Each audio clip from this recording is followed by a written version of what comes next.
There's been this trend in modern museum making. Hire a star architect, build a cathedral, insert shiny objects, ask visitors for $20 to come look at what you've made. And you know some of these buildings.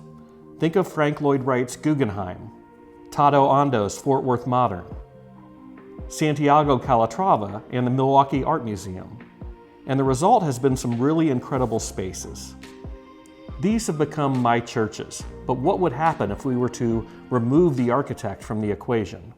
What if we ask an artist how art should be shown?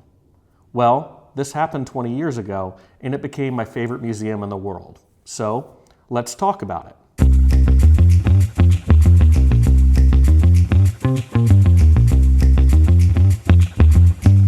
Art lovers! If you're new here, my name is Christopher West, and this channel is dedicated towards my passion for modern and contemporary art and design. And today I want to talk about my favorite museum in the world, the Dia Art Foundation's flagship location in Beacon, New York. Wait, sorry, that's my dog Dia, and yes, I'm the type of guy that names my dog after a museum.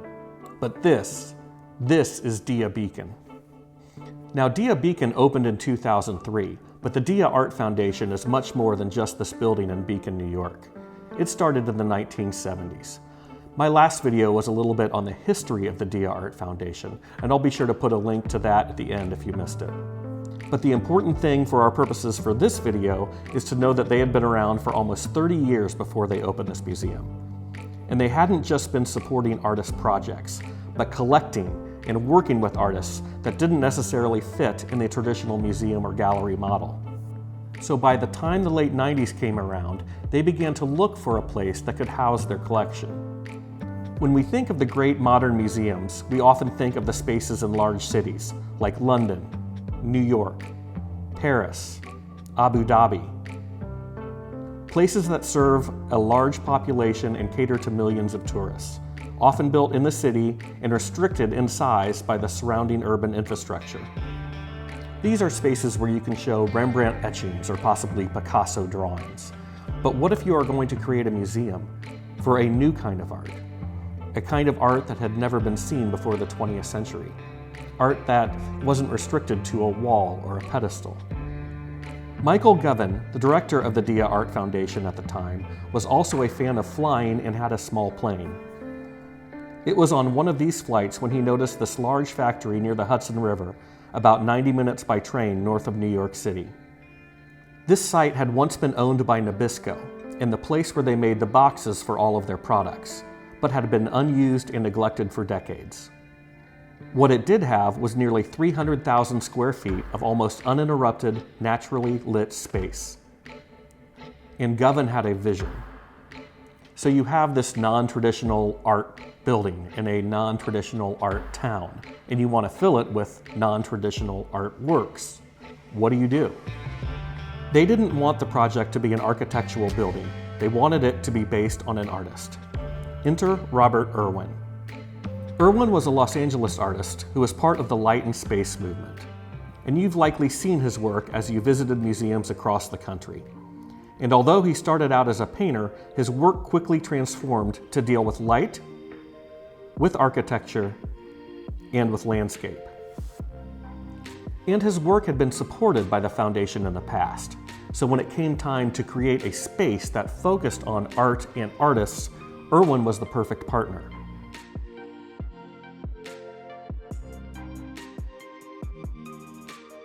Irwin envisioned the museum as a journey, one that would start at Grand Central Station, where you escape the city and go up the Hudson River, and subsequently enter a different state of mind. When you arrive at Beacon Station, you have a 7-minute walk to the museum, which Irwin thought was just right. And here you encounter the first artwork, as Irwin has designed the car park and the garden.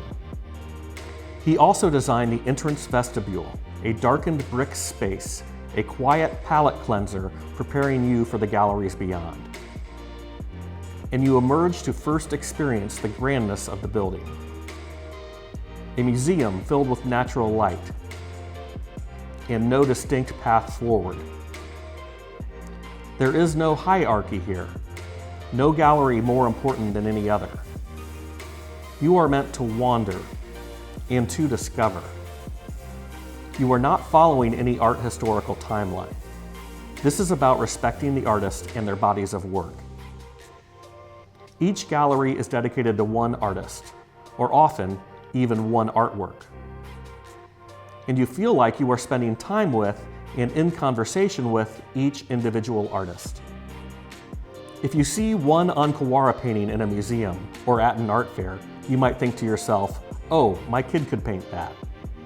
But when you see an installation, a room filled with these paintings, you realize this body of work isn't about any specific day.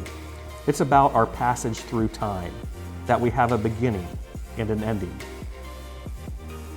Richard Serra's monumental sculptures continue this process. You can't stand in front of one of them like a painting. This is art you move through, where new discoveries are found around every turn. A Louise Bourgeois spider looks better here than anywhere else on the planet. And one of Andy Warhol's most ambitious paintings can be properly displayed. You leave the museum exhilarated. You will remember again why you love art so much. Robert Irwin has asked us to look at things differently, to perceive things differently, to look at things as if we were the artist. So should everyone name their dog Dia? No, that's my dog's name. Find your own favorite damn museum.